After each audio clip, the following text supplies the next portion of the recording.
Welcome back, everyone, to another edition of Hurricanes Unfiltered, powered by Come On Now, the podcast. I'm your host, Rudy Rodriguez Showmont. Hit the like button, subscribe to the channel, ring the bell, leave a comment. Appreciate y'all's support as we grow our Hurricane coverage. Game time tomorrow, 7 p.m. against Bethune Cookman. I will probably be at the stadium about 5:30. Going to be in the Hurricane Club tailgate on, I think it's on the the south side, I think that is, and of the stadium. And we're gonna be looking for some fans to talk about this team and what their thoughts are. So if you're in the area, look for the beard, the ball head, and the microphone. Maybe you get on the podcast because we're gonna be dropping some videos involving the fans. So if you're there, be sure to stop on by and poke me on the shoulder or whatever, because I want to know what you think about this Hurricanes football team. But let's talk about this team right now and the things that I'm looking for tomorrow against Bethune Cookman. I already did my preview. I talked about the game. Miami's going to win by 50. I mean, we pretty much know that, right?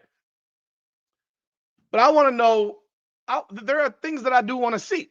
And there are things that I want to see from this team, from these players. I want to see depth. But let's talk about three specific things that I want to see, because I'm looking at the snap counts from last week's game. And it was really, really heavy at wide receiver with CJ Daniels, Keelan Marion, and Malachi Tony. I think we have a pretty good idea of what those guys can do. I think they're going to obviously have some they should have some big games tomorrow. But what I want to see is I want to see JoJo Trader. I want to see Ray Joseph. I want to see what they do. I want to see them get more snaps. This is a game where they should get more snaps. JoJo Trader only had 9 snaps last week. Ray Joseph had 8. Comparably, CJ Daniels had 58. Keelan Marion had 55. Malachi Tony had 49. I want to see what these guys can do, man. I get it. This is like a practice game. But we've got to get these guys on the field. There's got to be I'm going to say a wider distribution of the ball. I know it might sound silly, but even Gino Toretta spoke about it on the video I dropped on him and in the Coach JB and Big Smitty show. Talked about how Carson Beck, as the game went on, he started to stare down Malachi Tony. He was looking for him pretty much every time. And that's something that you cannot have happen. You can have a number one option. You can have a number one target. But you can't be at the point where you are not looking anywhere else. You have to have other receivers that you feel comfortable with, that you can throw the ball to. So I'd like to see what these other guys do. I mean, CJ Daniels obviously had that humongous catch. And, but yeah, Trader and Joseph are the two guys that I want to get. I mean, we got to see something, man.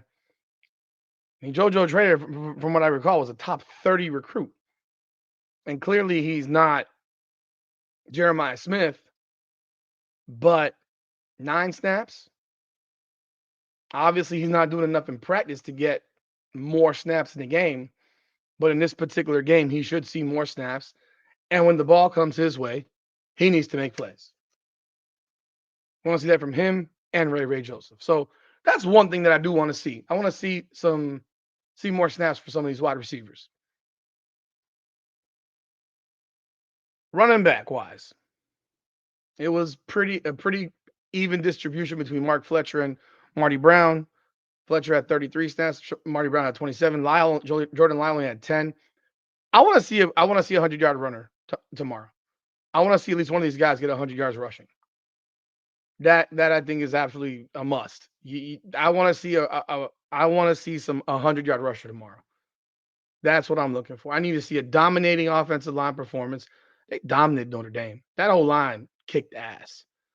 Looking across the offensive line, Markel Bell, James Brockmeyer, Francis Malgoa, Inez Cooper all had 70 snaps. Matthew McCoy had 41. Samson Okunlola had 31. Those are the 2 left guards. And then Ryan Rodriguez had 4 at tackle plus. So clearly we have an offensive line that is going to be very, very consistent, provided it stays healthy.